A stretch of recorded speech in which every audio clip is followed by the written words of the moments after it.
All right, welcome back, everyone, to Total Nonstop Impact Talk for Impact fans, right here on the YouTube, your Twitch, and wherever you folks get your podcast audio worldwide, baby. We got the whole crew here, even Mr. Front Row Bill from Hot Atlanta. How is how is the ATL this time of year, Bill?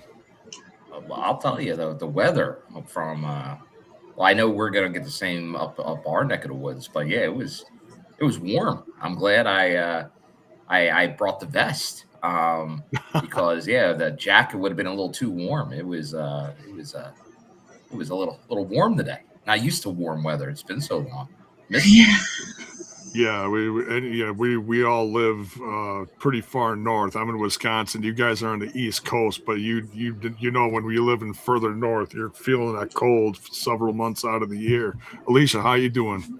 I'm doing good. Can't Good, complain. good. All right, everyone's here to talk about the live March 5th episode of TNA. Lots to get into tonight. Make sure you On the guys are AMC. on the AMC, correct. TNI on AMC. Make sure you guys are smashing that like button, smash that sub button, ring that bell for notification as we get started here. Uh-oh. What's Bill drinking? It's not tea, but he might be spilling some tea. What you got there? That's some cherry Coke Zero. Ooh, love the cherry Coke. Zero. I got 34 ounces of magic zero sugar Mountain Dew in here. Ooh. So yeah. It's awesome. Little ice, ready to go. All right. So yeah, like I said, we're gonna spill a little tea. Actually, we spilled a little tea last night. If you guys want to go and check that out after our show tonight, you are more than welcome to. Bill and I were talking about Although some the. stuff go ahead, changed Bill. today. Oh, it Yeah, we did. talked about the yeah. Some more statements were made. SDL was on the circuit today, as they say. She was on TMZ, TMZ. Yes. SAP, and responding to a lot of people on social media as well. So Right. yeah, the way of saying, well, it looks like hopefully everyone left on like okay terms because of what was starting to come out last night. Obviously, they asked. Well, they quit, but it was Yeah. like, oh, were they going to fill out this set of tapings maybe through sacrifice to finish like the AJ Francis storyline? It seems like no, like that. At least temporarily, it seems like that bridge may have been set on fire. Oh, Uh, yeah. yeah. I didn't listen to the whole thing, but the majority of it that I listened to, Steph DeLander basically buried the company and made it sound Pretty like they were much. completely Yeah, now it's like very incompetent. like medical stuff and all. Like, yeah, it seems like it went in a totally different direction. Yeah. Not it just not. I mean, yeah. If you got some gripes, by all means, it's your right. You to say something, but man, they were giving you an opportunity, and just I don't know. It just seemed all very unprofessional, not cool. So I mean, best of them, whatever. But just a really ugly look what she did today. I wasn't a fan of it. But yeah, if you guys want to check out what we did last night, we were talking about the breaking news that Mance Warner and Steph DeLander did quit TNA. It was a little. I did find funny though AJ Francis's little live rebuttal on TNA saying that he ran them out of the company. I was actually found that kind of. I was like, ooh, got him. He's like, so. So it and for those of you that saw the show, um, cover before. I did do a last minute change on it because I had Ricky Sosa on the cover. Some of us were expecting to see him on the show tonight, but Bang, bang. as we were Sosa, talking, Sosa. now is that part of his entrance song or something? Yeah, it's in his song, but then he also does it during matches. Okay. All right. So it's part of his gimmick or something he does in the ring. Okay, cool. A lot of people hyping him up before the show. So apparently he did wrestle. Bill, you said he wrestled on the Explosion taping. Yeah, he wrestled on what I believe to be an Explosion taping. You never know. Sometimes those become TV. Usually they stay as Explosion. So but who knows? Because like Explosion's taped weeks in advance. And I know he's working the tapings tomorrow. So he might air on TNA TV in the coming weeks before you ever see him on Explosion. But technically that was his debut, that Explosion match. Yeah. So and not to really give any spoilers away, but how was the crowd reaction to him? Did it seem like they knew who he was? Were they hyped? It was interesting. It was interesting, J-Bone. I was talking to a member of TNA management earlier before the show, and we had this discussion on how the crowd was going to react. And I pretty much was like, it won't be immediate, but it will take a few seconds. There's going to be like 5-10% of the crowd that knows right on. Like they know exactly who he is. They know the gimmick. They know the chant. But then everybody else will pick up on it. And that's exactly kind of how it played out. Like you had initial people like right on top, like 10% of the crowd all over it. Then you heard some more people jumping in as the crowd was starting to chant it. And then when it hit it in the song, which was maybe 15 seconds, maybe 12 seconds, then the whole crowd was into it. And then and it went from from then through the entrance during the match, like it was probably the most lively crowd for an Explosion match in quite some time. Wow. Okay. Now, where is he from? He's international, right? He is. I'll get you exactly where he's from. I don't want to get it wrong. I thought I saw someone say Belgium, but I'm not sure. Which is what? Germany-ish? Something? My geography is a little off. Please pardon me. Yeah, very exciting. North American debut. Definitely. Yeah. So, and that's exciting that it was a part of TNA. So, for those that saw it live, you're lucky. You saw something. You're right about Belgium. Belgium. Okay. So Brussels. Okay. Yeah, a lot of WXW. Okay, I've heard of that. And that's where you're connecting it with German, because that's the big German promotion. Okay. And that was Belgium, France. Okay. I thought that was Germany. But anyways. But nonetheless, European. I know that's kind of vague, but okay. Western Europe. We'll just stick to Western Europe. Oh, there we go. Okay. So you get under the Netherlands, near Luxembourg. Gotcha. Very cool. Start very doing cool. Our geography. Yes. Yeah. Little geography. Very lesson. international Explosion. If you guys couldn't tell, I got a D in geography. So. Yeah, CJ's saying here, Belgium is between France and Germany on the coast. Oh, okay. All right. So he's not from the island. Not from the island, no. The Isles of the UK. Okay. So, but yeah, very excited to see what comes of that. I'll say this, J-Bone. I had seen clips, some matches online. Obviously, I've never seen them in person. Saw them in person. I'm not, you know me, I'm not a huge advocate of like, hey, sign this person, sign that person. You got to bring this person in. I'm all about bringing in people when you have storylines, needs, things like that. Yeah. Because of the age, the talent, and how much he can play to the crowd already, sign him. Sign him in a heartbeat if you can. So he's got.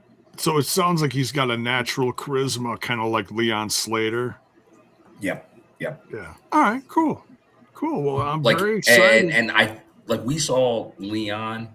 It didn't take long, like because at first he was just kind of like he was there. He was doing some matches, getting his feet wet, and then they like all of a sudden are like, "Oh, give the kid the mic," and then he killed it. It's like they did before. It's like they like didn't trust him until they did, and then like he just knocked it out of the park. But now once again, I haven't heard him cut a promo. But you didn't need to hear him cut a promo. Just his interaction with the crowd is already telling me enough I need to know. Yeah. Oh, we got a super chat here. Thank you very much. Want to show this right away. Thank you. RJ's World says here, saw the Rosemary vignettes. Do you think we are getting the return of Allie?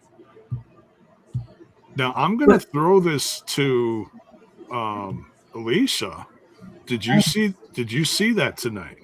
I did. What do you think? I have no idea. I'm just happy to see Rosemary. It's interesting. Like maybe I missed what would hint that she's bringing in another person, or is she? There was a large rabbit, a bunny. Oh yeah, maybe. I was wondering what the hell. I thought that was like a Crazy Steve reference. But it looked like more like the Adam Rosebud's bunny, but deranged, dirty and deranged, like a little bloody. Donnie Darko. Well, that's why the bunny. Yeah. I assumed it was Crazy Steve, but I could be wrong. So we'll talk about the two right away. We'll just get them out of the way. So the first one, she was sitting on the floor. She was talking to someone because we saw as they showed her on the floor and the camera panned out, they showed a shadow going back and forth. So someone or something was with her. She wasn't alone. And then when the cameras did more of a close-up on her and they showed the corner of the room behind her over her shoulder, all of a sudden, boom, there was a flash of the bunny. Like if you blinked, you missed it. Okay. So I did. It's okay. I'm sure the pictures will be online. Surely. I saw the bunny in the doorway, though, so at least I get that. Okay. So, and that was part of the second one where Tommy was sitting with Carlos Silva, and all of a sudden, Rosemary replaced Tommy. Now, Bill, did you see these live? Did they play them on screen? I did. Okay. So you had the chance to enjoy these too. Yeah, and then we should, because this was said. Swack fan says Rosemary calls it Project Lazarus.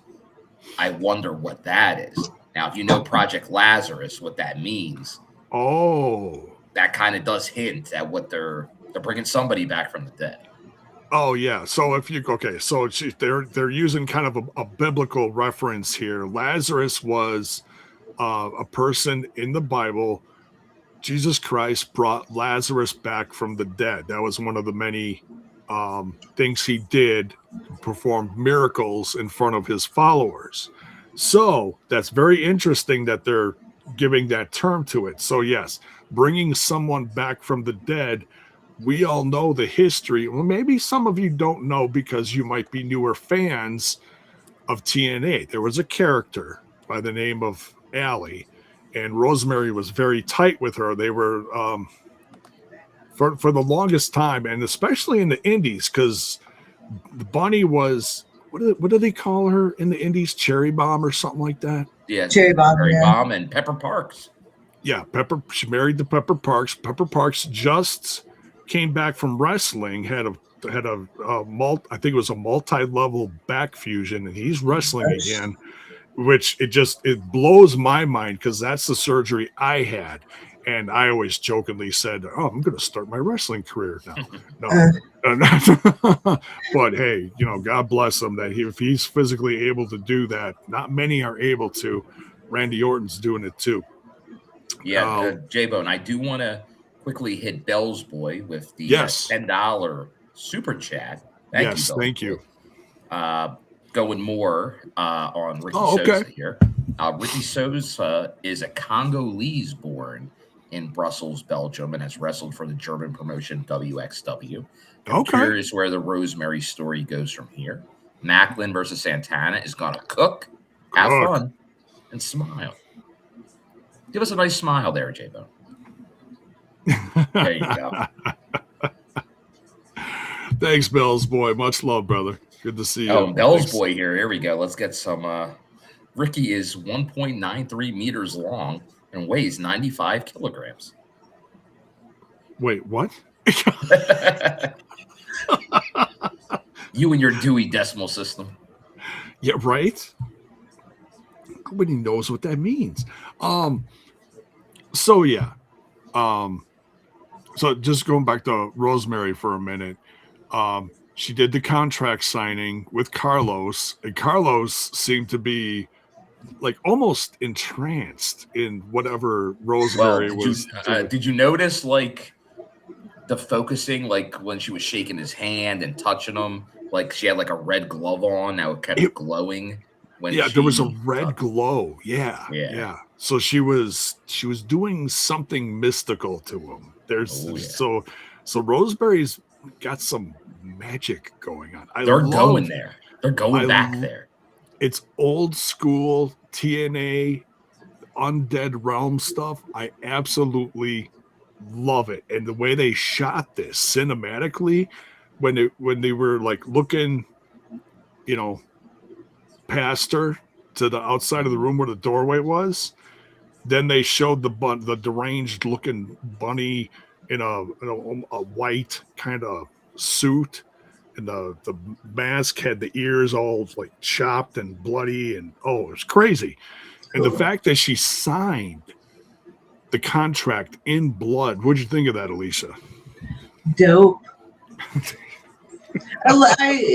I think we all kind of stand in the same base that when Rosemary's on screen, it's going to be good. And it's been a while, but they did celebrate the whole 10-year thing, and that's quite the anniversary for sure for any wrestler nowadays. If you're with a company that long, that means something. I remember her debut. I was there. It was Bethlehem Pa. Yeah. Pa. So, and I know that a lot of her stuff came up during, there was a big UK tour that year too, wasn't there? Yeah, that's when they were still doing the UK tours. Yeah. And they had a great I still remember audience. at the same place they did during the one night onlys. That's where it's amusing. The Joker's Wild. Was it that year or the following year? But it's weird because half the Joker's Wild event is in Bethlehem, Pennsylvania, and the other half is in England. It's in the UK.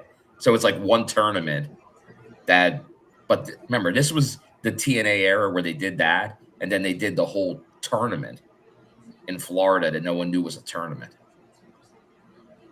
They were very creative. I got to give them credit. There you go. They were able to stretch material. Last little piece of news we're going to cover before we dive into the episode itself. We got David Penzer in the chat. Much love, brother. How you doing? He asks Bill, okay, time to play the favorite game. Where's Bill staying? Bill is staying more of your standard fare, the Days Inn. A Days Inn. Now, most people wouldn't say walking distance to the venue, although I did walk back and forth to the venue. So to give you an idea, so not too bad, because pretty much the venue itself is practically at the airport. Like it's all in that airport surrounding area. And there are some hotels right there, like some airport hotels. And this is still an airport hotel. But you know me, I'm not spending those big dollar airport hotel money. I'm just a common man, J-Bo. So I had to do my little saunter about just a little over 20 minutes, maybe like 22, 23 minutes to the day's end. But it was a nice walk, a little fresh air. Oh yeah, clear my head after a night of Impact. There you go. Yeah. But good to see you, David. Good to see you. Yes, thanks for. I keep selling. He's knocking it out of the park. He's selling. Like if you need a house down in Florida, man, he's selling those houses. There you go. There you go. Hit him up. Good to see you, David. Take care. All right, let's jump into tonight. Oh, he's also making some appearances. If like I think David and I might be wrong. I think I saw Squared Circle Expo. But I looked like there was a few appearances he was doing at like wrestling event conventions. Whoa! Put you up at the old dungeon, $55. That's my kind of numbers right there. There you go. Because I know some people in the chat know there's one infamous hotel. Now it wasn't per se at like for the TNA, like at like right after a show. It was like a hotel I stayed in halfway in between a long journey, in between driving out. But that's my all-time low of $5, the infamous $5 hotel room.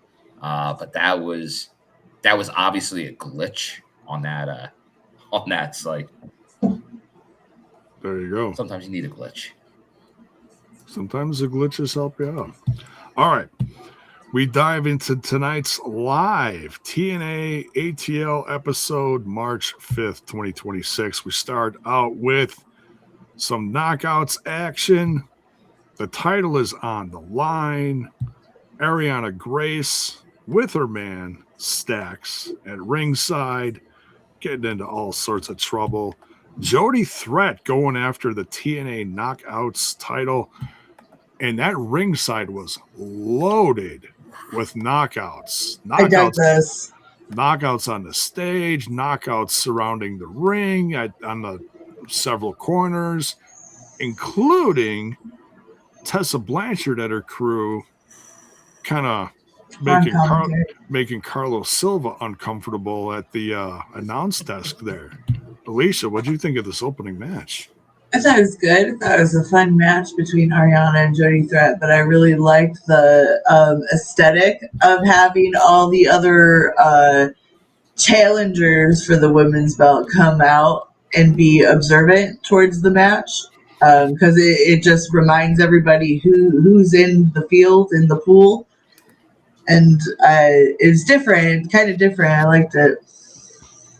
Right, and as much as they're all keeping an eye on it, a lot of them, I think, in a sense, are quietly, some maybe more vocal than others, but quietly supporting Jody Threat and hoping the title comes back to the company. Oh, well, obviously. Yeah. Bill, what'd you get from this match?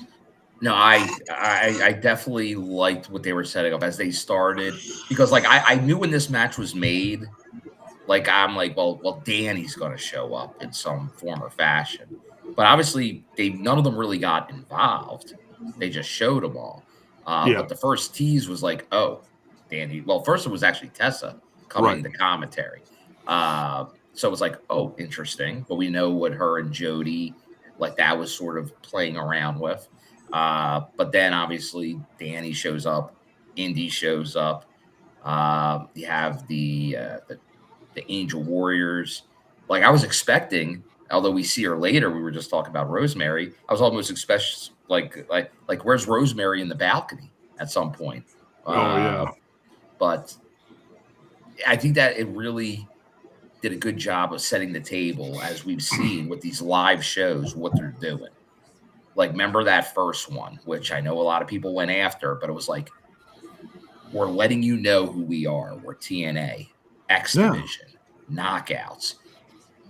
What they told you in that opening contest was the whole knockouts world title storyline right now. These are all, this is the champion from outside, and here's all the challengers.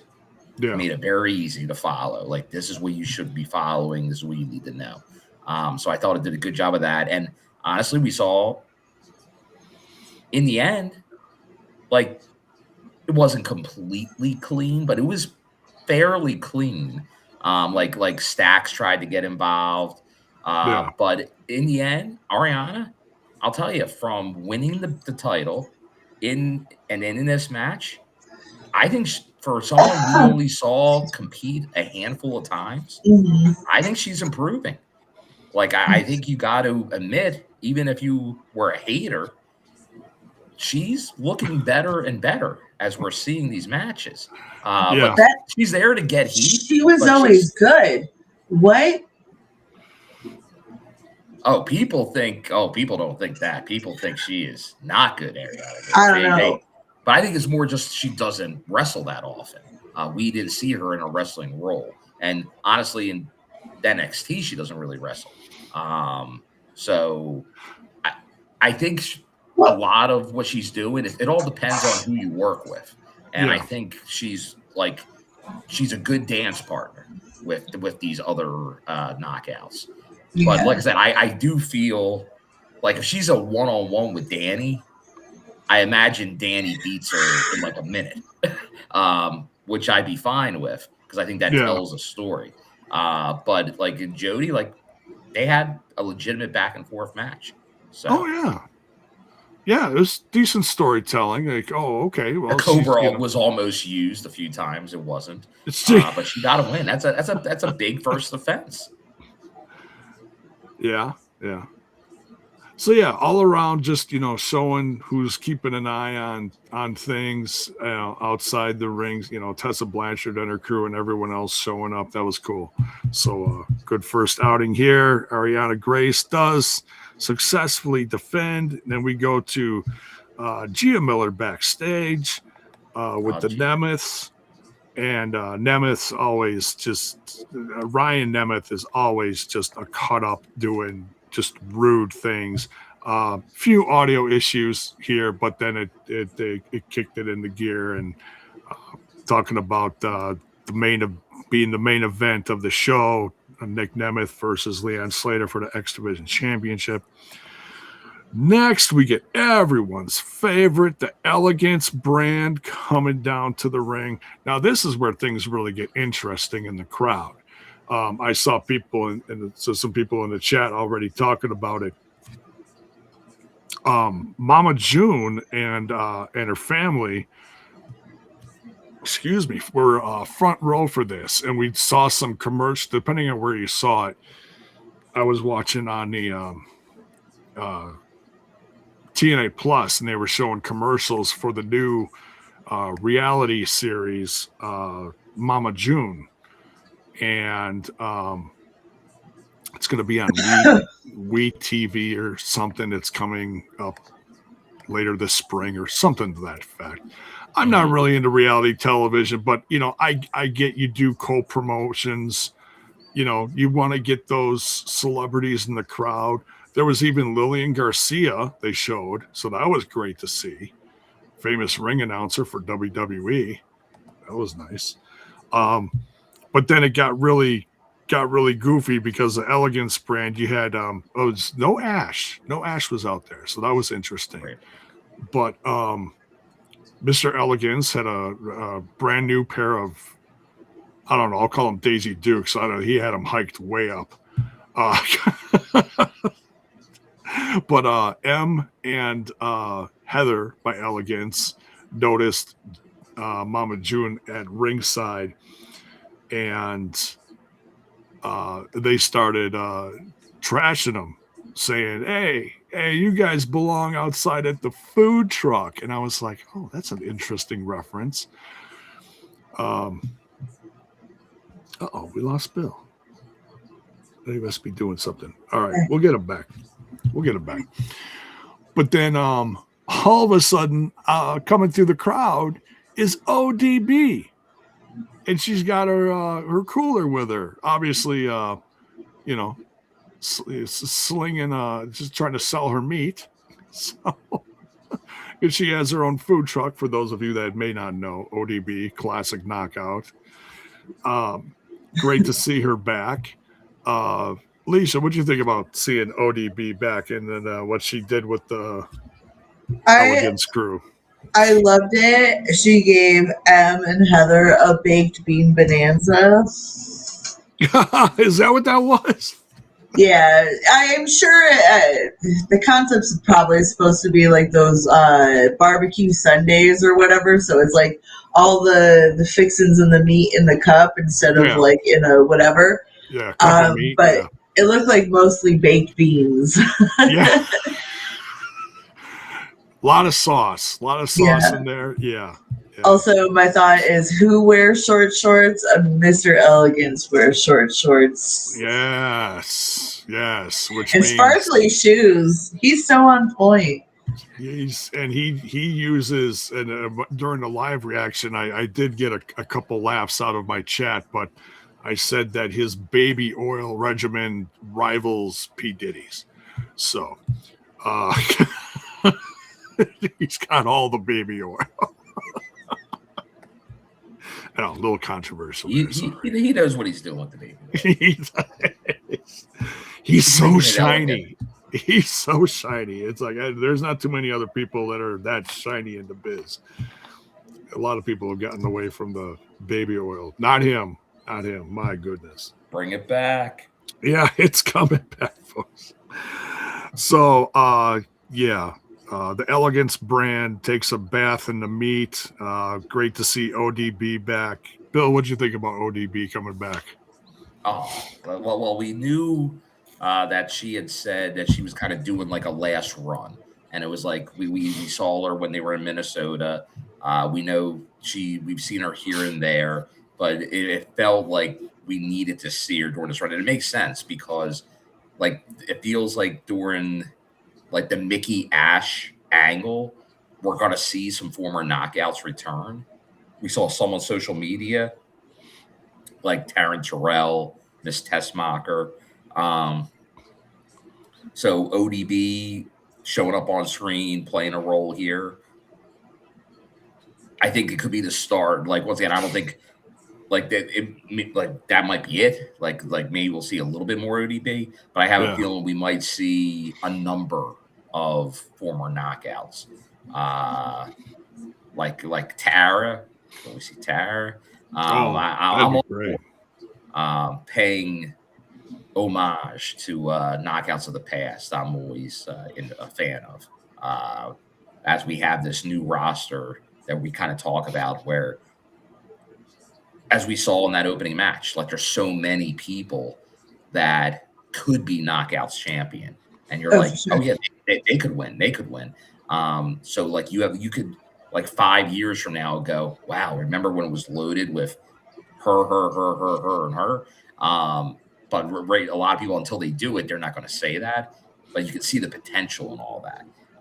But so bring back that era where that is what we had. We had all those different knockouts. They all had runs with the belt.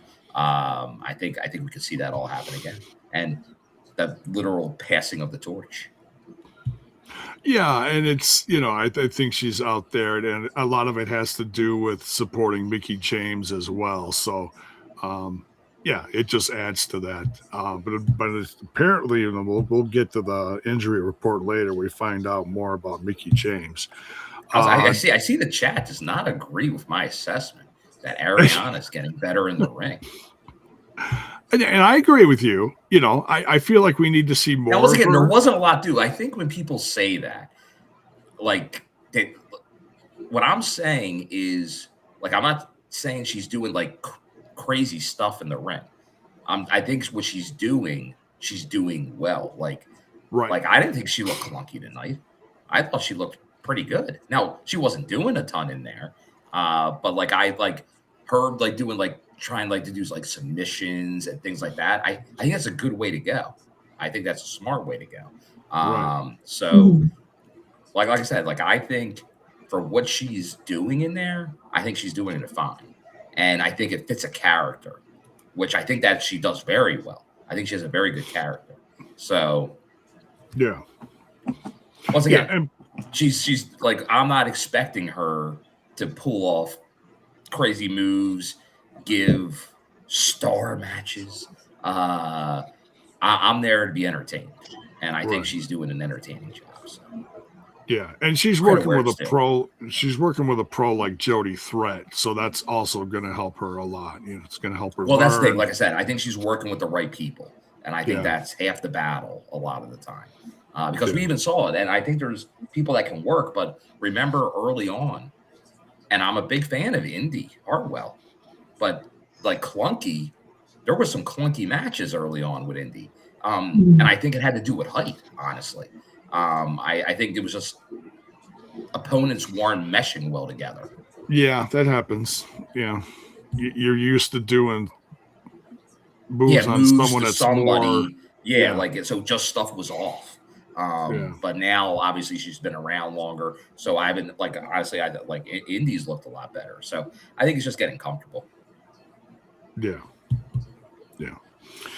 So, but yeah, so the next we got backstage, we got Leon Slater talking to the Hardys, saying that, hey, you know, he never properly thanked them, and the Hardys are like, hey, you earned this spot. You did a lot of this on your own. You're great. You know, no need to thank us. You know, The humble goats. yes. And next, we've got the number one contender for the Hardys TNA Tag Team titles. We got B.D.E. and Swann together versus Sinner and Saint. Good to see those guys. Versus the Righteous. Versus the System's Brian Myers and Bear Bronson. This match was all over the place. I dug the action here. You guys know I love good tag team stuff. This, you know, a lot of double teams in here. We even saw a tope from Dutch, which the guys, Dutch, the guys, tremendous. the guys impressed me. You know, for you know, when they showed up, I knew really nothing about them. I didn't see them work indies, AEW, Ring of Honor, whatever. I had no clue what kind of chemistry they had together. I'm digging it.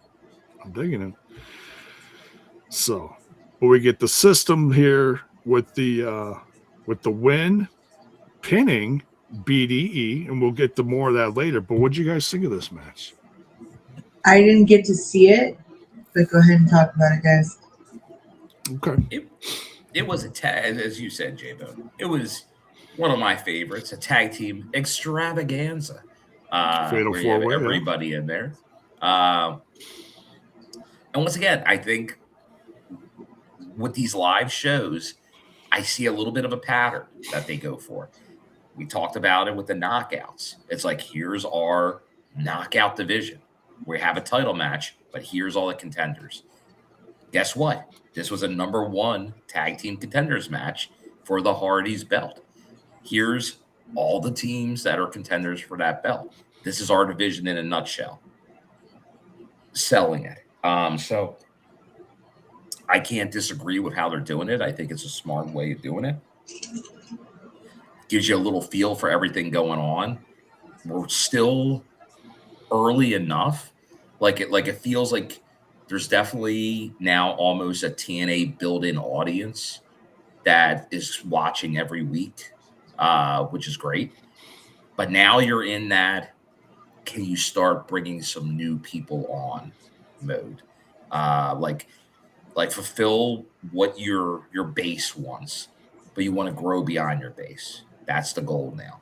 And I think that's what they're trying to do again. It's like, all right, here you go. You all know how our stories are progressing, but let's now still introduce a little bit better. Like, because once again, I think they would even say not everything was perfect as they kind of kicked off everything. I think it's been a work in progress where they're now doing it more with matches, because I think initially they were just doing it in segments, and that's always going to get a response. Like, you have to hit those home run segments. It's a lot easier to do matches to tell a story in current wrestling because there's just so much talking in wrestling. It can be overdone, so you got to find the sweet spot. But no, I thought this was good. Obviously, we're seeing I think they're pushing fast on the B.D.E and Swann team. Like they kind of put them together, which seemed almost random at first, like with like the video game type segments, and then like put them as a team. But like they're leaning into the team. Like, you're seeing a lot of them week after week to kind of be like, okay, yeah, we're going to put them as a team. Like, consider them together. Like, I know Alicia would always like the platypus tag team, just random throw together and see what happens, which sometimes works, but you got to be consistent once you put them together. Like, some of the best tag teams we've seen were randomly put together, and then they just work well together. They stay together, and it works out great. And who knows, like, because you definitely can see them getting more comfortable with each other, like all from like B.D.E copying the dance of Rich Swann in the intro, just to like. But once again, like, they're not having the success yet. But I think that's part of the story. Is they're there together. It's a learn. Yeah, that this is a modern learning tree, and Uncle Swann's going to teach B.D.E like how to get to where he needs to get to. Former world champion Rich Swann. Oh yeah. Yeah, and TNA's done that several times, and because we talked about how they put, and for lack of better terms, we'll just say a senior member, an older member of the roster with someone new. They did it with the Great Hands. You know, they've done it countless times. So, but as we're speaking of tag teams, I see Ray J here with another super chat. Thank you, sir. Yes, the Hardys are in WWE 2K26. Oh, so, that's great to see. I wonder if they're there with TNA tag belts. Ooh.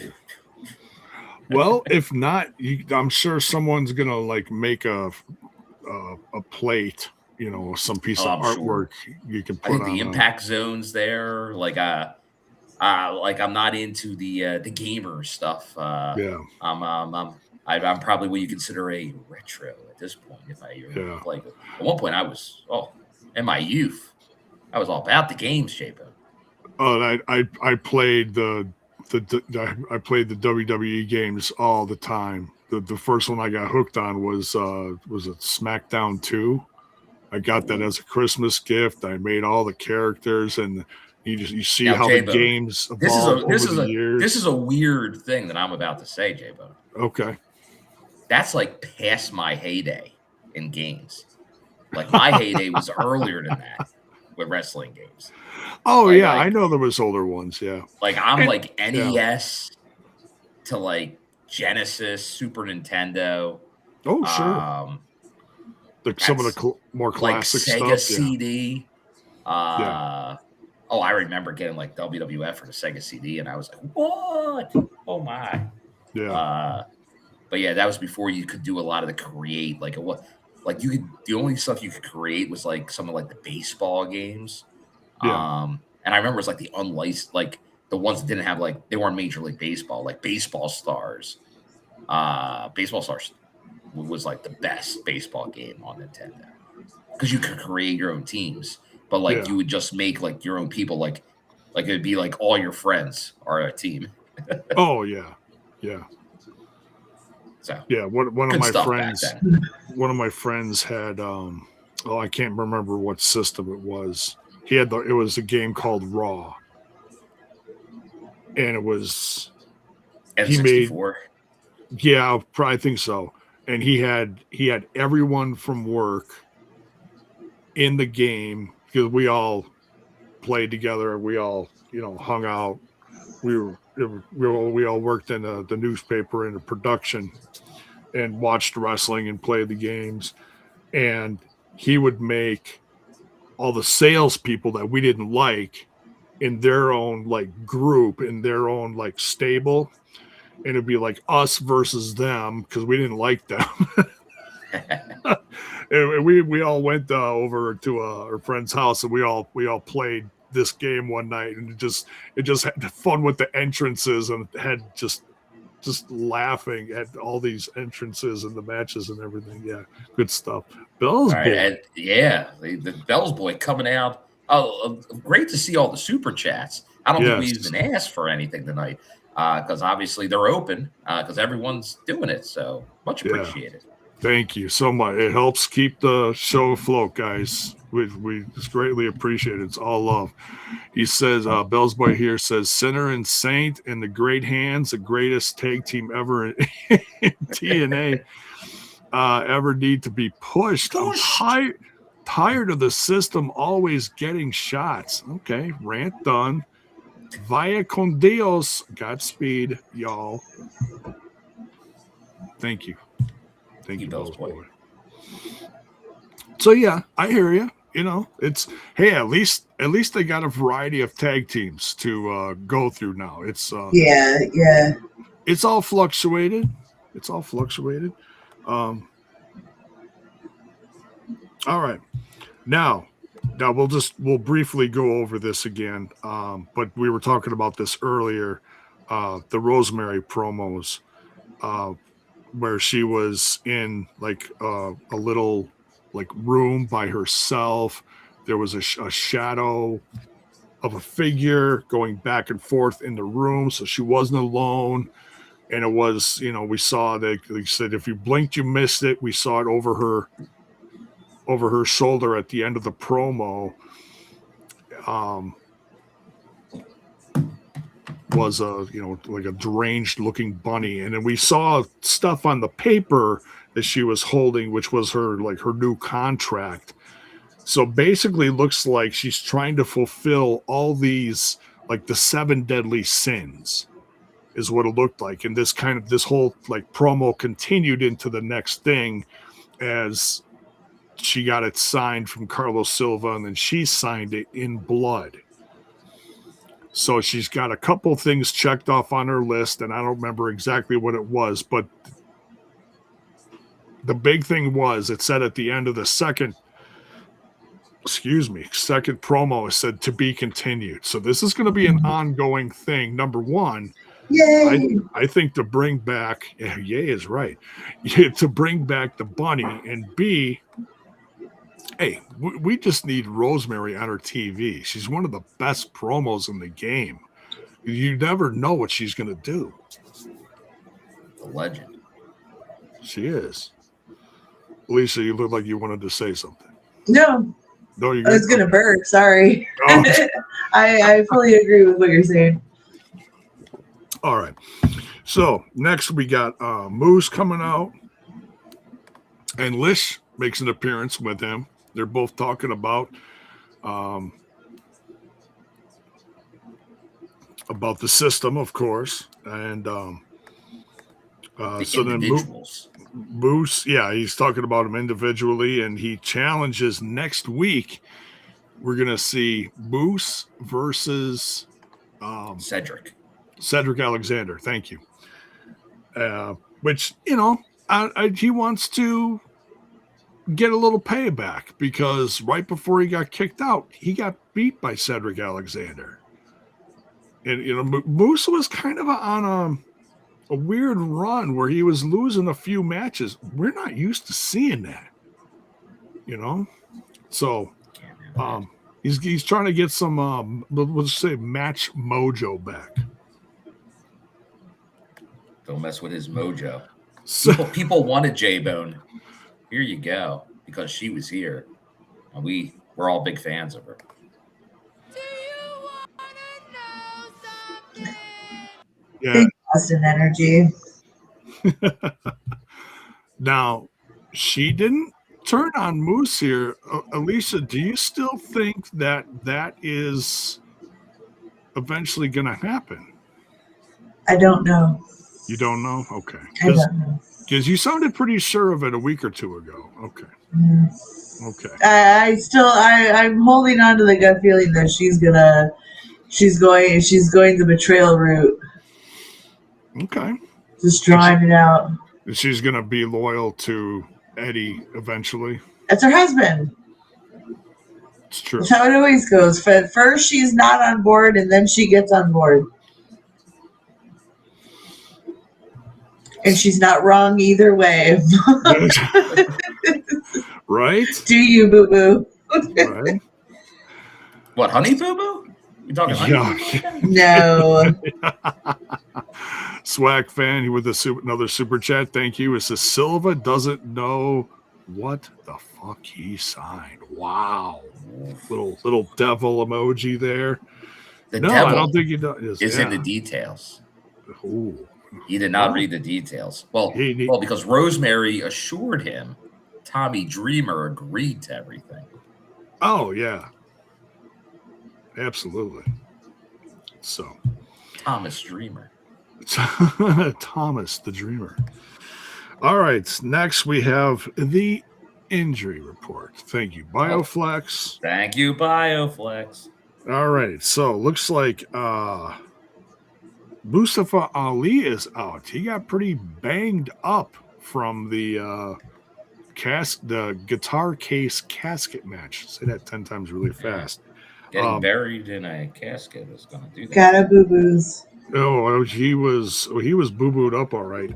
By the way, folks, if you did not see it on the YouTube, Chris Van Vliet just came out with another great live interview, and I mean live interview as in it was done live in front of a crowd in Chicago for Elimination Chamber weekend. He was at some like comedy joint, had it sold out, and he did a one-on-one interview with Mustafa Ali because Mustafa Ali's from Chicago. Now, Mustafa Ali had a hat on his head for the duration of the interview. Might have been cold. But someone in the chat earlier said that, he went to Locks of Love in Chicago. So when he shows up next week, he may have a new look, folks. I'm guessing. I believe he put on his social media a picture, not of him, but like you can tell he's sitting in a barber chair. Oh, okay. And you just see hair on the ground. Oh. That's very telling. So yeah, Pile of hair. I think you might. I'll tell you. Hey, you get buried in a guitar-shaped casket, you come out on the other end a different man. Well, he said. Well, the interview was very funny, and I'm not going to tell you all about it. It was one point he did say, he said the door that was laying on top of the casket. Oh, yeah. He said that chewed him up pretty bad. He said his back was bleeding pretty good from that. I don't think I've ever seen that spot. I think that's the first time I've seen in like a casket match someone use a door into the casket. Yeah. But they use like the casket door, but not the actual like a door. Great stories from Impact and WWE content. So please go check out Chris Van Vliet's channel. Go watch the interview. Good stuff. No problem ever putting over Chris Van Vliet. He does a great job. He's amazing. He's like we'll get on some of the other stuff because honestly, not been a banner week for the dirt sheets. Yeah. But he's outside of that because he actually came from entertainment. Like he was doing Hollywood interview type stuff. He was on that circuit. So like he has the skills, and now he obviously dedicates most of it to wrestling. So right, and when it's and he also came TNA from brand, go for it.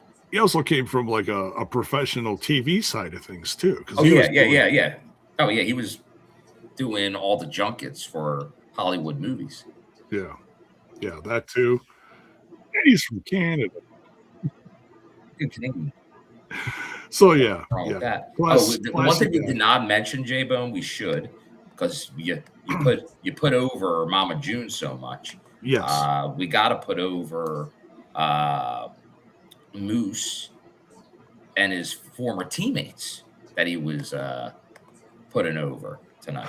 Oh, From that's the right. Atlanta Yeah, Falcons. right. They were at ringside. They were right next to you. They were right next to me. John Yes. Abraham during that was right next to me.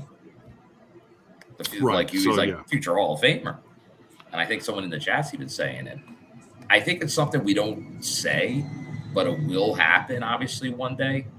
Like Moose is he'll be in the TNA Hall of Fame one day. Oh, Moose has been the face of the franchise. Like he's going on that same path that obviously Rosemary's on. yeah. Just being loyal to TNA, representing the brand, doing their best to help it grow. Yeah, top guy for a decade, man. Oh yeah, yeah, For sure. yeah. Moose's journey and for has been many great. years, like he's not going anywhere. Like he's gonna wind up being like a top guy for like 15 years in this company. Yeah, yeah. Good stuff from. Good stuff. Solo or with a stable, it's all been good. All right. So back to the injury report. We're talking about Ali. Also, Mickie James is out of action because of the attack from Ash and her crew. Also, Now that does confirm by saying she's out of action. That confirms she's active. right. That in a sense, yeah. She's an in-ring competitor. The breaking news: dirt sheets. Yeah, there you Mickie go. James active in TNA again. Breaking news. Yeah, she's not just back to wave and give 'Cause I high don't think that's fives like at official. ringside. It's implied something's going to happen with Ash at some Right. point. But that Bioflex injury report, that might be the most important Bioflex injury report we just saw because that confirms she's a roster member again. It does. It does. She's Yeah, gonna like I fight. said, she's not just hanging out. Ain't hanging out. She's out right now, but because she can't compete. But once cleared, that means she's wrestling. Yes. Speaking of hanging out, I saw a very interesting picture on Facebook earlier. Facebook. It was from one of our favorite guys, Mr. John capital E period Bravo. Oh, I think I know the picture you're talking about. And he's somewhere. He's backstage. He's got a headset on, and over his shoulder is Candice Michelle, also with a headset on.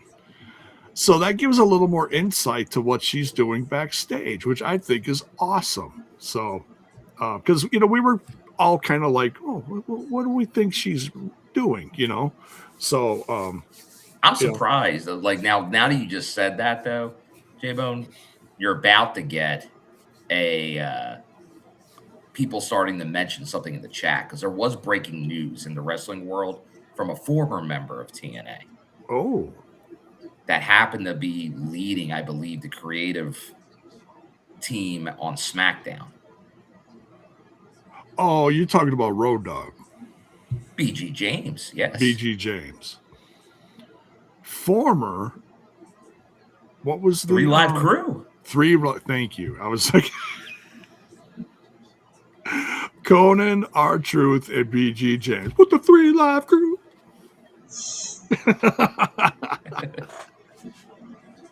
And they're all dancing. They're all just dancing fools. We can go back to the Asylum era and hear us talk about the 3 Live Crew.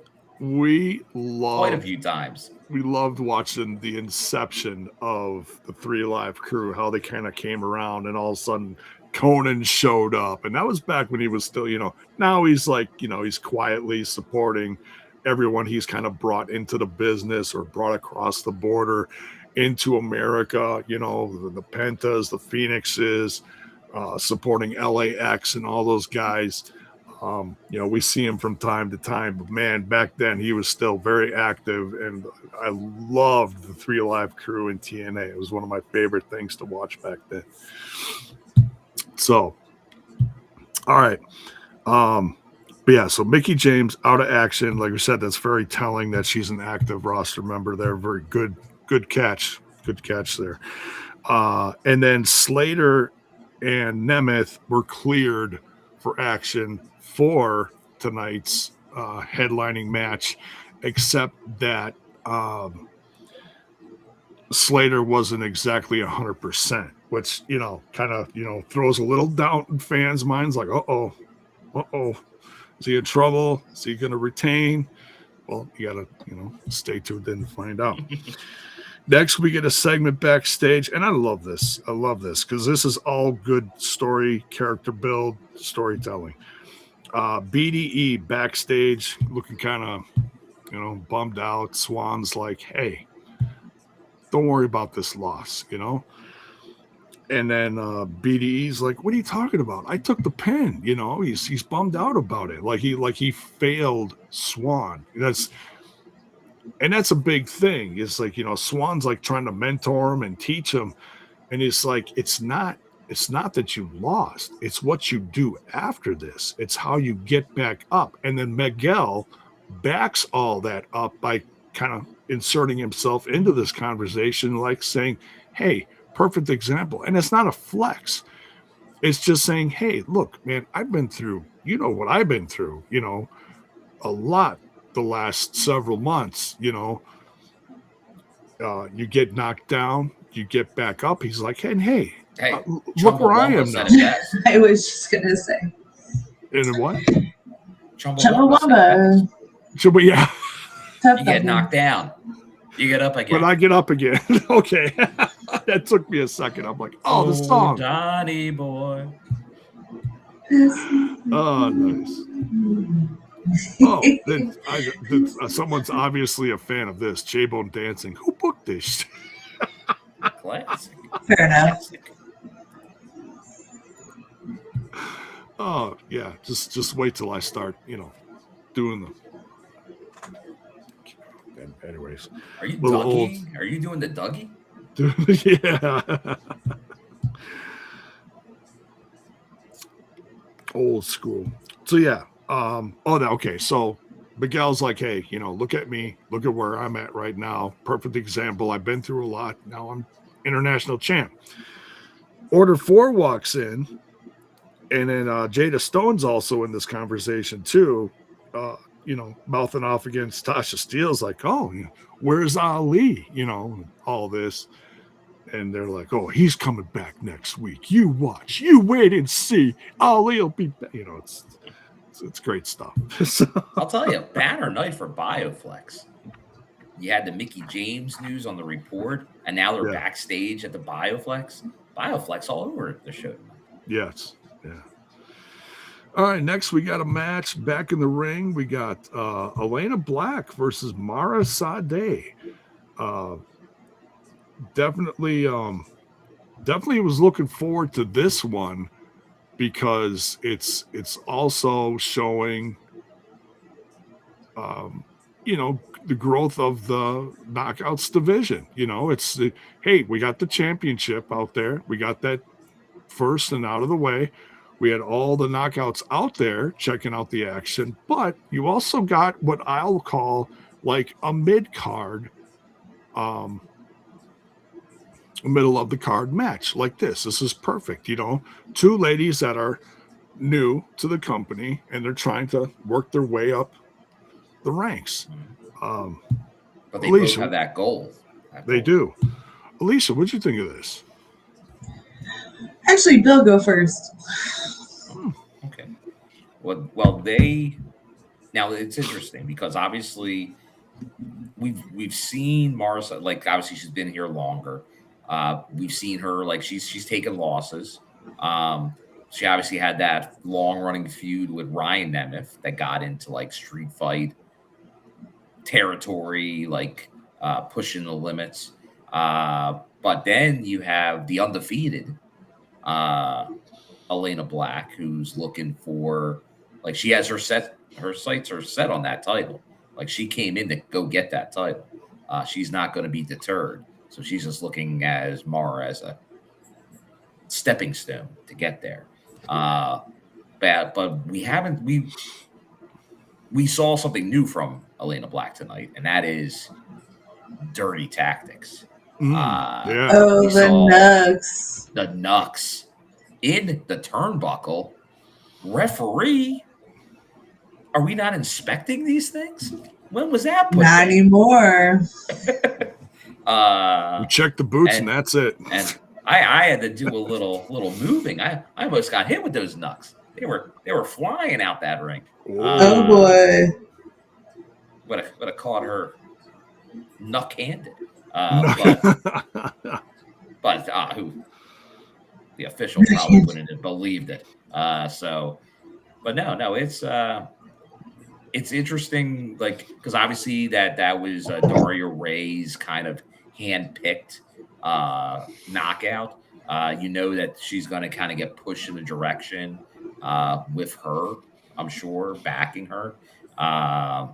So I thought she'd probably win here, but it's interesting now the route she's going. So is that going to be Elayna's thing? Sort of like, is she going to do whatever it takes to keep getting wins to get to that title shot? And then possibly maybe do whatever it takes to win that title. Like, it wasn't like she might be the next name thrown into there sooner rather than later. A very jumbled title picture in the Knockouts division. Yeah. A lot of people talking in the chat here and there. I've noticed again during the live chat that the Knockouts desperately need some kind of like mid card title, and we've talked about that a lot too. I'm sure it's going to be something that comes down the road. I think it's just you got to look closely at your roster. Tough, but only 2 hours. Yeah, 2 hours. That too. Yeah, and although Explosion, once again, I know a lot of people, even some of the TNI crew, don't watch all Explosion. They give the Knockouts, but they give any match a lot of time on Explosion. Yeah. And like if you go to like if you want to see a lot of, because I think I saw a comment at the beginning of the show, like if you want to see like Myla Grace and Harley Hudson, there's a ton of knockout matches you can check out that they're getting time there. Like, we want to see them more on TV, but once again, 2 hours, and not even 2 hours, because that's right. After commercials, you're talking like an hour and 35, hour and 40 minutes. Right. That's not a lot of time to get everybody on TV. And once again, TNA tries to get almost every roster member on TV in some form. Well, the start of the show was a good example of that. Yeah, it was a good way to do it. Yeah. And you don't need to have everybody on the mic and go through all that. It's just a subtle way of showing everybody their presence. Yeah. Like, and you could get there, like, once again, wasn't executed the best way, but like the digital media, like that belt was an intergender belt. So that kind of had that area, but there isn't one obviously now. But I think like it is said here, Critical Sting, like this is your answer on that. The only way there could be a mid-card belt is not having the tag belts. Okay. There's not enough time for both. Unless they get once again, the AMC thing, that changes the landscape. If there's a second TNA show at some point, which I'm not going to say is an impossibility. I think based on this, depending, but you're talking down the road. If they were to do another show, then that could put something in play. But you don't want to go there because once again, I criticize the other companies that do like like you talk about like the pay-per-view, and if you have 8, 9, or 10 matches, every match is for a belt. Yeah, you don't want to get into that world. No, like if the only way you can have stakes is to have a belt on the line, you're not telling stories, right? Because a grudge match should be able to sell a match. You don't have to have a belt on the line for every match, right? Then you're saying the title means more than the individual, right? And you got to keep the rivalries fresh, because then if you got another title, then you got to keep. Okay, so babyface A has to face off against heel B, C, D, and E. And once you go through them, where do you go? Mhm. You know, so yeah, and I saw that. A perfect example of that was a clip where Road Dogg, which, you know, some people in the comments were like, "Oh, this is why he was fired." I don't believe that, but he was like, "Oh, well, I think the title should go back on Chelsea," and Trips was like, "Okay, so then where do you go from there? Who does she face? Because she already faced everyone who she was going to face before. Do you just have her face all the same ones again? We don't want to do that, you know." So, like I said, you got to keep it fresh. There's got to be a psychology to it. So we can ask for it, but then okay, then what do you do with it? You know, it's not always as easy as it seems. So It's not easy enough to armchair. And I feel like that's always a question, like especially with the we can all do that. VG James stuff and all. Like, is there any booker, anyone with a book in wrestling history that the fandom is happy with? It's all temporary. No. It's like you might like their run for 6 months. Yeah. Like someone, they did a good job booking for 6 months, maybe a year. Eventually, you're going to turn on whoever has the book. That's just that's wrestling. Like, not. And once again, you can't make the right decision. That's like saying like an actor does the greatest movie role every time. Like, it's just not going to happen. It's not feasible. Like, you're going to try stuff. Some are going to work. Some aren't going to work. Right. It's like baseball. If you succeed 30% of the time, you're in the Hall of Fame.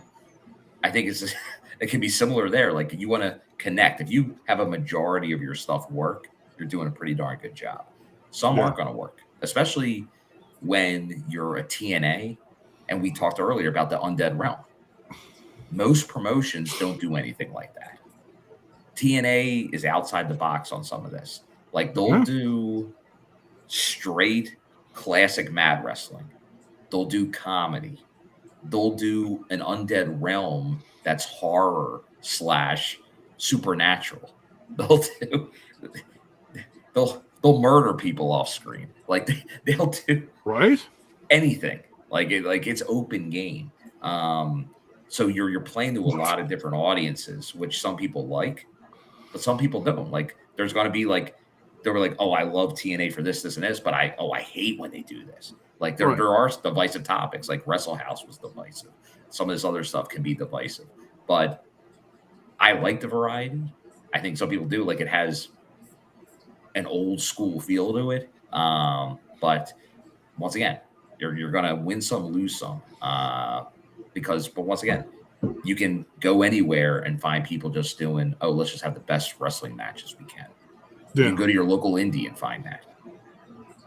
Yeah, exactly. The caliber can be better, the talent can be better, but once again, that you're not getting much other than that's great wrestling potentially. Yeah, exactly. So then, we got AJ Francis backstage, and this is probably one of my favorite parts of the show because he actually throws a little a dagger towards people that just exited the company. He's like, "Oh, look at that! They hit the road. They couldn't handle me." You know, it's little shot at Manser and his missus. So then he's like, "Yeah, let me reintroduce myself. I'm AJ Francis," and he's all hyped up. He's like, "Yeah, look what I did." I love it. And then all of a sudden, the hometown man gets in his face, or tries to get in his face. He's significantly shorter, but he does his best to get in his face. It looks like hometown man was the replacement for Mance Warner in the storyline. Yeah. So because AJ Francis is also cutting down Atlanta at the same time, and well, didn't you know? And apparently everybody knows, except for me, that the hometown man is also from Atlanta. I thought he was from Albuquerque. It's his hometown, J-Bone. I guess so. So he's got the Atlanta Hawks jersey on, old school. You know, Dominique. So he starts. I'm ready for the dunk contest. AJ dunks on him, all right. Oof, yeah. So they start fighting backstage. They get into it. But then we have the King's speech in the ring. So we go to the ring, and we got King Kaz bringing out Elijah. Now, this was interesting, guys. I want to get your opinions on this.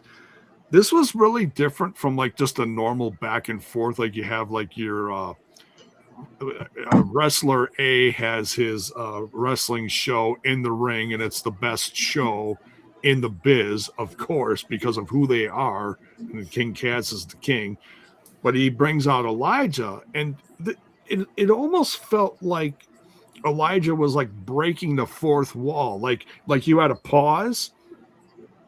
Well, he was doing his gimmick. And the spotlight was, so the spotlight was on him, and he would turn and he would look at the camera, and he's like, oh yeah, well, blah, blah, blah, blah, blah, blah, blah, blah. And then the light came off of him and showed. I'm not going to answer it on your microphone on your show. Right, yeah. And Kaz was like, what the hell's going on? Yeah. But what did you guys disrespected my show? Yeah, right. But what did you guys think of this segment? I thought it was fun. I thought it was entertaining. I thought it was fun. Yeah, let's get a Kaz. Elijah. Some serotonin. Yeah. Yes. Serotonin. Although these days, I think Elijah's bringing all the serotonin to this fight. Ooh. Could be. The King's lacking serotonin. But then everything gets like put on a halt in the ring before things get physical between Kaz and Elijah, because you can tell it's starting to get a little heated because Kaz doesn't appreciate the we'll just say in-ring mojo that Elijah has with his audience. All of a sudden they look towards the stage, and the brawl from backstage is coming out. AJ Francis is carrying the hometown man on his shoulders, like, oh my God, what is happening? And then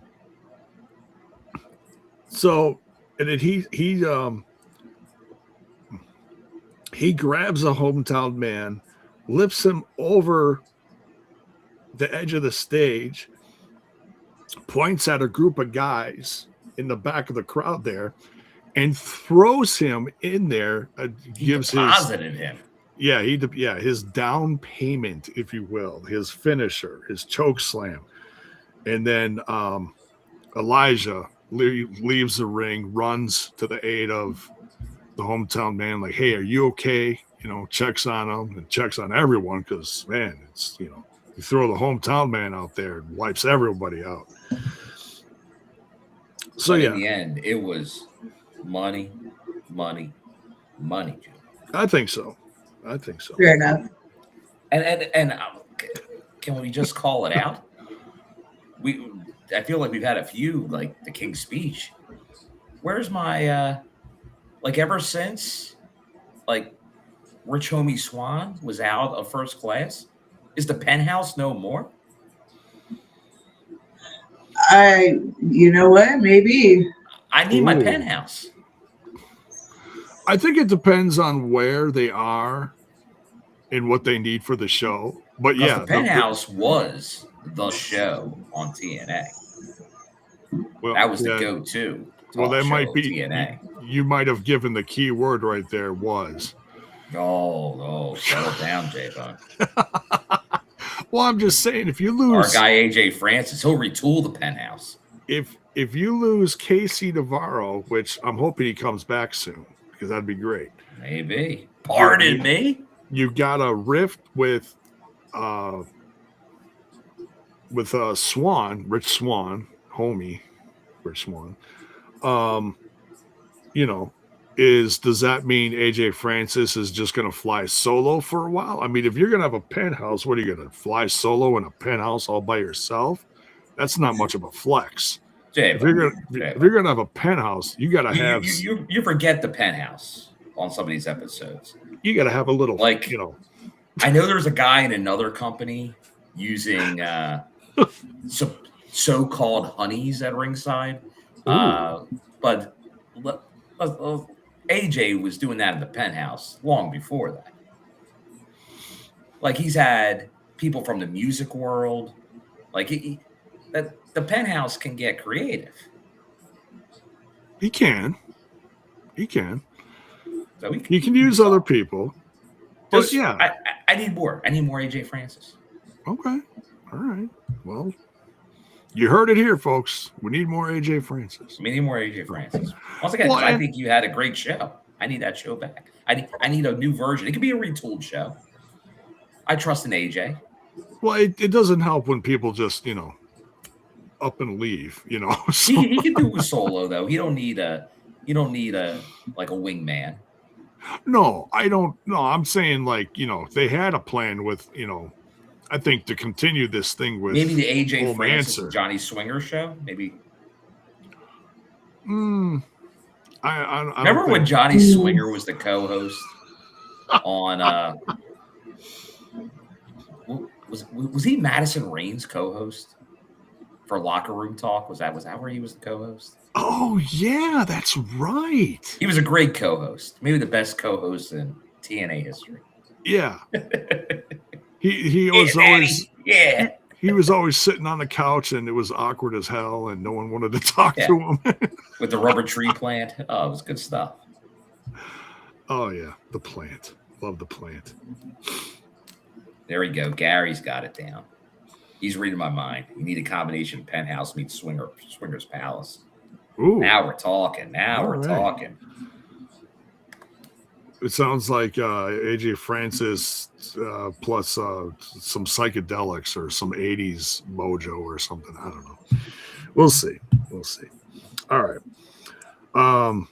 But yeah, so this is going to open up a whole can of worms between, I think this is going to lead to, we're going to see Elijah, Hometown Man versus AJ and Kaz. I can smell that. Sacrifice. Holla holla. TV. Sooner rather than later, I think. But yeah. All right. Next, we got Eric Young. Everyone's always trying to butt in on Eric Young's private bathroom time. You wonder why he's getting a little testy. He's probably cleansing too much. Well, that could put you in the bathroom.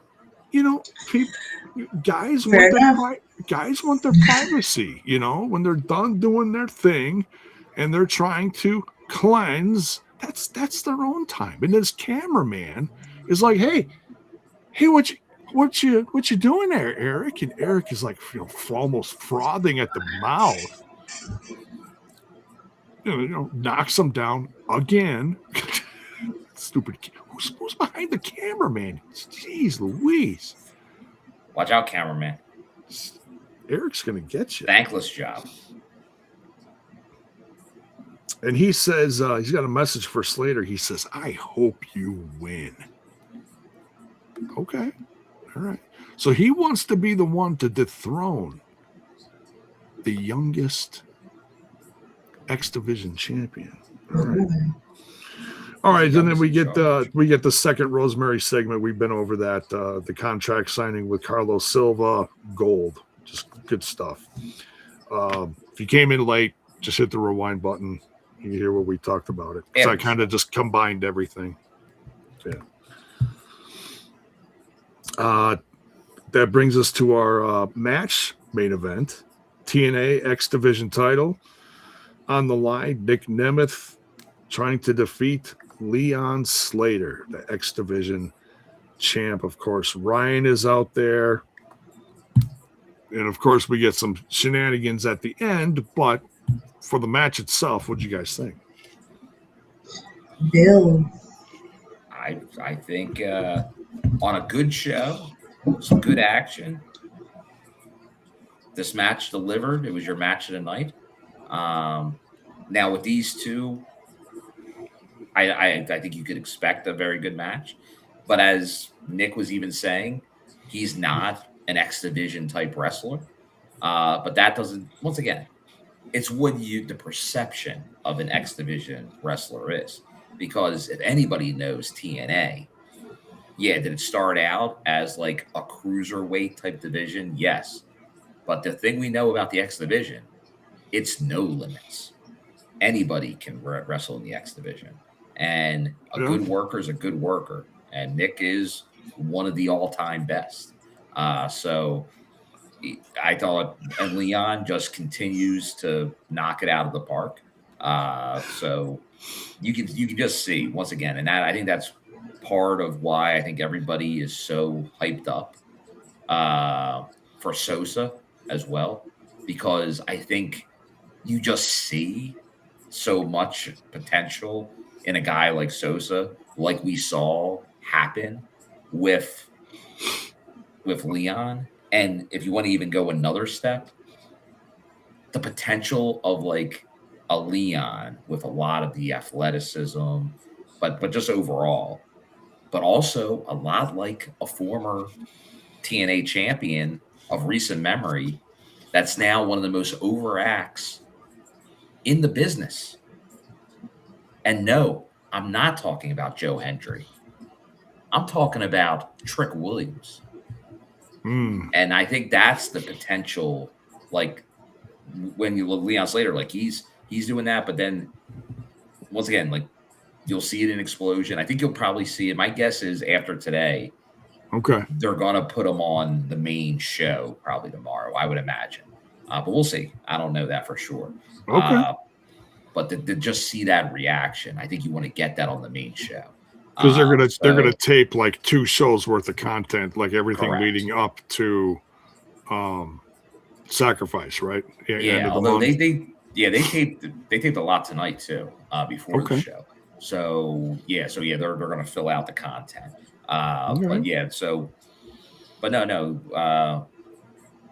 This was definitely a worthwhile main match on the show, and obviously you saw.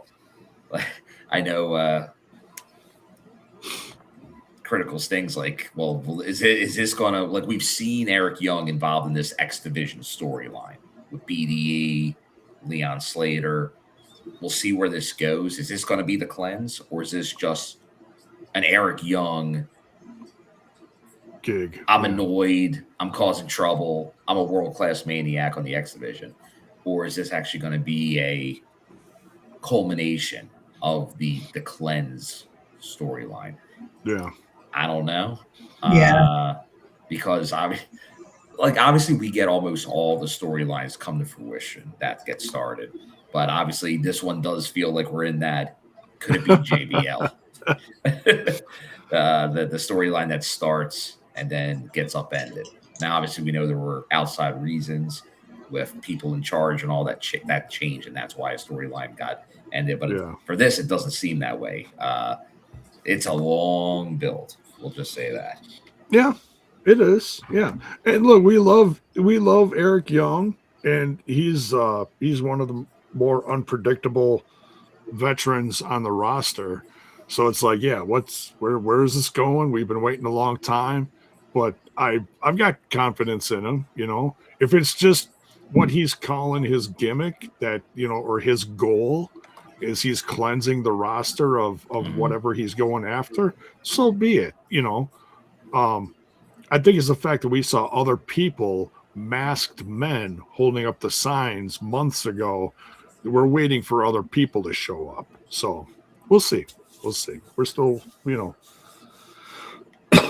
we get another X Division run out of Eric Young. Holy crap. But that's what I'm wondering. Is this going to just evolve into him in an X Division run? Yeah. Maybe. And I'm not complaining. Look, it's once again, that's a storyline. Like, hey, Eric Young, I've said it on here before, and I'll say it again. Like, I'm going back 10 years ago at Bound for Glory when they did like a behind the scenes thing, and we're talking about talent. And like EY at that time, like, he's the guy that can do everything for you. Like, you can bring him out multiple times during a show. And then once again, and he can do the crazy guy. He can do a world champion run. He can do comedy. He can do he's a Swiss Army knife where a lot of people can only do one thing. So ODB still waiting on his chicken. That's right. Like, but if you can get like like, because that's the one thing, like the X division out of probably any division is the most match heavy division. Like, hey, we're just wrestling good matches. We might not need a storyline. And Eric Young can add that if he is going to be an X division guy. Yeah. Yeah. Sometimes you gotta throw a veteran in there, and we'll see what happens. Yeah. Either way, yeah, and not everyone loves it, but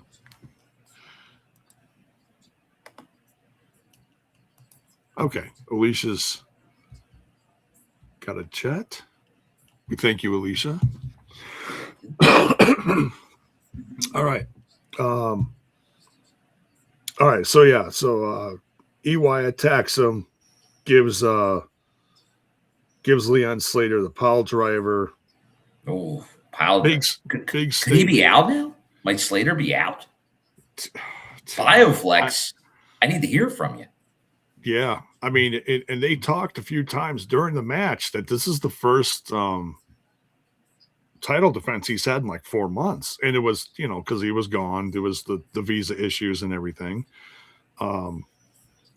which and I said this during the live reaction. I said I think it just shows how special Leon Slater is. I think if it's anyone else, you strip him of the title.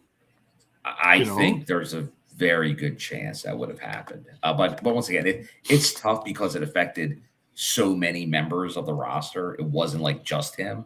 Right. It was like a third of the roster. Yeah, like it really was. Like, because you were talking people in Canada, obviously people overseas. So it was a good amount. So I think they did the most logical thing. And obviously you're talking somebody that was being heavily used in WWE as well at the time. So do your best. Yeah. Just they put it on pause and you feature who you can, and that's I think that's still one of the main reasons. People can crap all over it, whatever. But yeah, the first couple of shows were a little, on AMC. Yeah, but I think people forget the fact that not only did they lose all that talent, they lost them at the last minute. Yeah. Before that debut, right. So they had to rewrite the whole show right before that. Not an easy task. You plan on people being there. You got stuff for them. Now you got to switch it up. Yeah. So then we go from that. We get a break. We got about 5 minutes left of the show. It's like, ooh, what's going on? Okay, so we're going to hear from Mike Santana during the break. We see, and I love how they do this. You see a little behind the scenes. He's on his way down to the ring. You got the entrance playing during the commercial break. Great to see. So as soon as you come back from break, boom, you can go right into the promo, get your most out of this, whatever they're going to do with them. Mike Santana's cutting the promo, and he's talking about what happened with Tom Hannafin, Matthew Raywald, and it's all aimed at Macklin. Like, hey, let's go. So he asks pretty bold statement here, or I should say request from the champ, Mike Santana. And Daria Ray comes out. You don't run this show. I run this show. Shut up, I'm talking.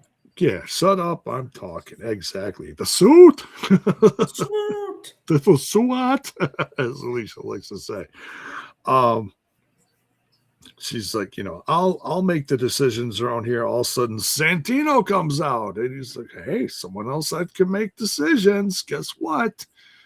Santino reinstates Steve Macklin.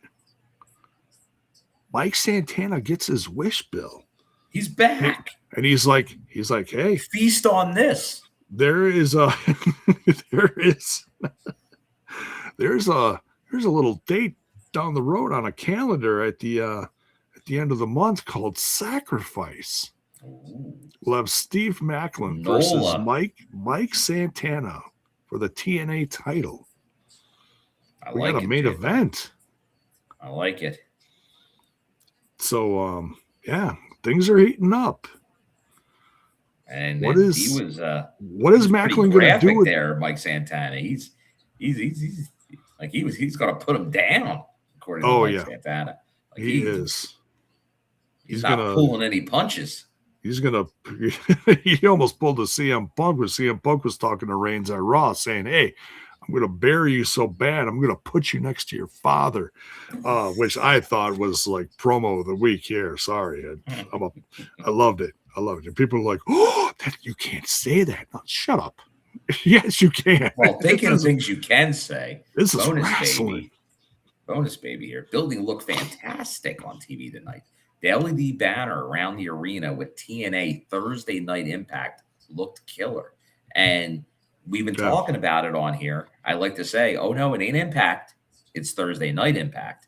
And I'll tell you what, they branded this show differently. This show was very much of it's Thursday Night Impact.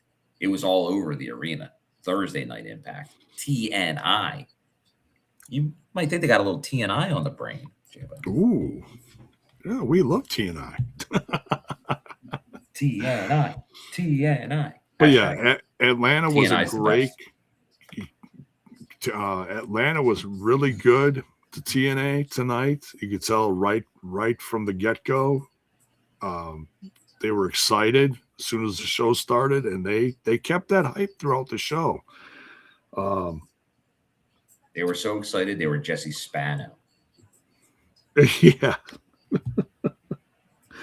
So yeah, Macklin's reinstated. Hard to believe, but I think it's proper the way you're gonna, you gotta. How else are you gonna? This is the Macklin we need. It is, and how else are you gonna put in a period at the end of this sentence? How else are you gonna end this feud? Reinstate him. Give him what he wants. Give me what I want. So we can prove to the world that he's not selfish. He ain't selfish, J-Bone. Yeah. He didn't even ask for Although it. all I keep hearing is everyone went to bat for the guy. That's true. That's true. So, yeah, Mayor, yeah, perfect way to end it. That's how the show ends. Not happy commentary. Yeah, they're not. Like there's the Carlos Silva meme, like at like looking like. Yeah, he's like. Like I almost feel there's going to be a Tom Hannafin sad meme coming out of this one, because he had a look on his face like bringing this guy back. Well, and Matthew rewarding Raywald. him for insulting me. He got physical with Matthew Raywald too. He shoved him down to the ground. He throws his pencil. Who throws a pencil? No, I'm kidding. But yeah, they're not happy. David Letterman threw a pencil. I think he threw a lot of pencils. But yeah, I think it's the only way you're going to get you let him back so long. Okay, reinstate him, give him a shot, and if he doesn't win it, then he gets sent on his way. Fired once more. Right? This is your chance. So my title, your career. Something. Damn. But yeah, solid stakes. show. Good promos, great matches. I think good amount of knockouts action. I think a lot of us were expecting the Ricky Sosa, just kind of how they hyped it up, but I'm sure we'll get footage very sooner rather than later. And yeah, I'll have to look up some of his matches on the old YouTube, see what the kid's all about. No, it's there. The crowd response was there. And that's great to hear. It's gonna be interesting. Like, hopefully, this is something because like that would go a long way. Like, that is the type of talent that they should be after.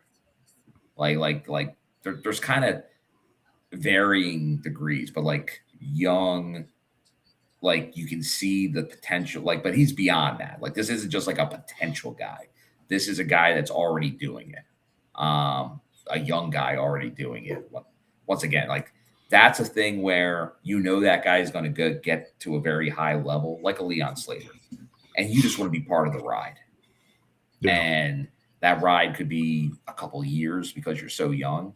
But like, because that's one, yeah, like, and there's nobody, like, I know everybody wants to go with the idea, like, you're not going to, like, it's going to be tough to find another Moose that's going to be at a company that long. Like, even the man that built the place, AJ Styles, he at the end wound up being at WWE almost the same amount of time that he was in TNA. So yeah, it's just that that's just not the business anymore where you can keep people forever.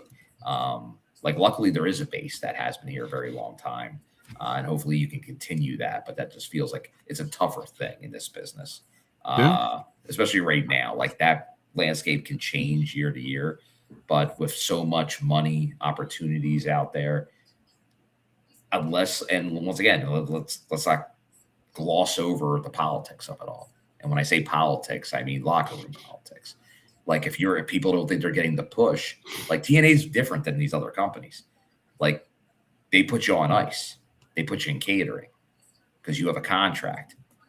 TNA pretty much is like, if we're not using you and you're not happy, they just let you out of it.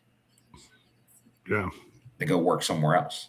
Like, they're not going to stop you from. Not always, but sometimes, yeah. Well, and I'll tell you, not really under this regime. Situation. Yeah. Not really under this regime.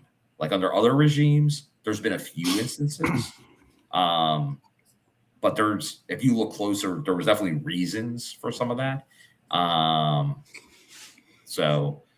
the most part, that's not the case in TNA. Like, it's like for the most part, are people that want to be there, want to be part of it, like be part of the solution. And just keep building that. Like, right now, it's a good base, but yeah, you can start adding some of these people. Like I said, from people we saw, like, just a touch of, that's been one of the more impressive, just because so over. Like, because that's when you got to look at crowd reaction. Like, you saw it with Trick, you saw it obviously with once Joe went viral. Like, you see these connections that performers can have, and when you see that, you want to jump on it. Yeah. So hopefully we'll see what happens. But yeah, solid episode, a little bit of everything, good storytelling. Especially love the stuff with Rosemary. Can't beat that. Oh yeah, that's a great visuals, cinematic how they did it. Yeah, they haven't special effects. It's been a while since they dipped into the cinematic world. But I think we all thought with AMC they were going to dip back into there at some point. So obviously Rosemary's your go-to.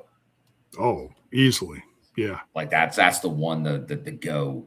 Like, and honestly, would it shock me if this resulted in a crossover with AMC with one of their shows? Ooh. It wouldn't. It'd be interesting. Yeah. We'll see. They're great at storytelling and, creating characters themselves. So on the AMC app, they also have Shudder, which has a ton of horror movies. Which I believe someone was mentioning the trailer for Dolly. My guess is that's where that's through. I think last night there was, I think, like a preview screening at some theaters of it. But yeah, like, once again, I don't see all of them. Like, I do try to see some of them in the theater, some of the Shudder movies. And there's been some good ones.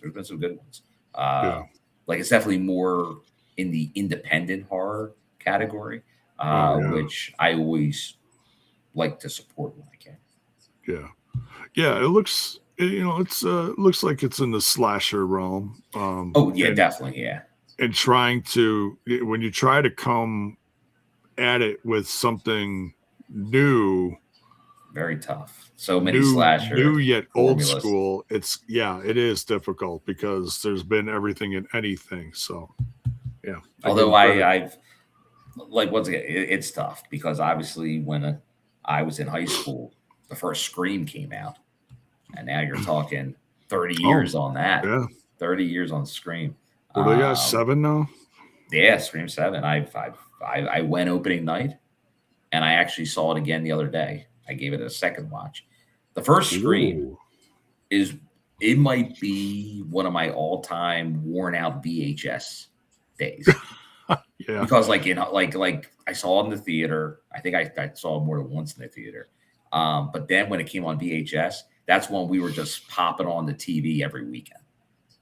It's like throw Scream on, but that was the first one that kind of, once again, at that time the slasher film was dead. Yeah. And Scream kind of brought it back, but they did it in a different way because they did it the meta take, early version of doing meta on a especially a slasher film. Yeah. go just do every trope in the, but still do it as serious and not a comedy like this, which is also coming out, the next Scary Movie. Oh yeah, that's in there. I got number 6. Yeah, number 6. So I give him credit for trying. Yeah, I just I get bored with some of those, but I'm always looking for something new and exciting. So, but yeah, that's it for this one. Well-rounded show. Thank you, Bill, always for giving your professional ringside assessment of the show because you were there live. So, and thank you, Alicia. She had to duck out, but it's late on the East Coast. So, yeah, but much love, everyone. You guys know what to do as we get out of here. Smash that like button, smash that sub button, ring that bell for notifications. Why? So that you know when our content hits your screen or your ears. Thank you for all the audio listeners too. So yeah, take care, folks. We'll see you next week.